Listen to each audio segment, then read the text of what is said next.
আজ হলো সরস্বতী পুজো, আর চারিদিকে শুধু কাপেল আর কাপেল, শুধু মনে হয় আমরা সিঙ্গেল পড়ে রয়েছি। সকাল সকাল উঠে রেডি হয়ে বললাম পরবো আজকে, এই জাস্ট কিছু আউটফিট রেডি করে গেছি। সো ফাইনালি বেরিয়ে পড়লাম।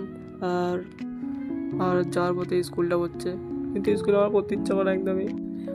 যেহেতু আজকে সরস্বতী পুজো, তো আজকে অঞ্জলি তো দিতেই হবে। তো আমার একটা ফ্রেন্ডের বাড়ি চলে এলাম। এটা কিন্তু আমার ক্লোজ ফ্রেন্ড।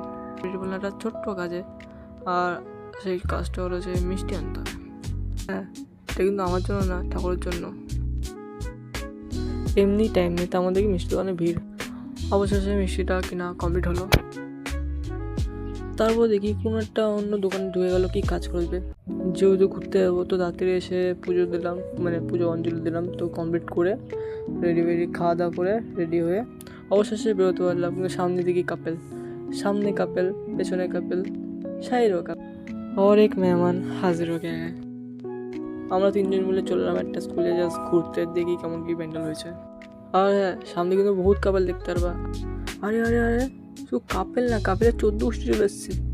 বাপ রে বাপ, আমি শুধু ভাবছিলাম রাস্তায় শুধু কাপেল আছে। রাস্তা না, এখানে তো প্যান্ডেলে শুধু কাপেল আর কাপেল। মেয়ে দেখাচ্ছে ফুল, দেখো সবচেয়ে বেটার কাজ।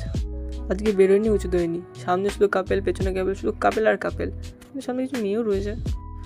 যত সময় মনে হচ্ছে অনেক মেয়েরাই সিঙ্গেল আছে। ট্রাই করতে পারো তোমরা। ফার্স্টে ভাবছিলাম এখানে সরস্বতী উপলক্ষে কিছু ফ্রিতে খাবার দেওয়া হচ্ছে, না, পয়সা তো ফিরলো।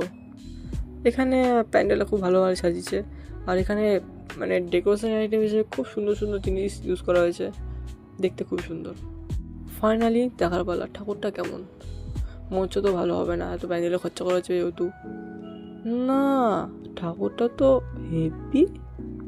अरे কি করে ম্যানেজ করলেন আপনারা? लगता है डाल में कुछ ना कुछ तो काला है। স্কুল থেকে বেরিয়ে আর কিছু জায়গা ঘোরার জন্য বেরোলাম। সামনে আবার কাপে, দূর ঘুরবোই না, বাড়ি যাবো। ওকে গাইস, মিলতে নেক্সট ব্লগ में।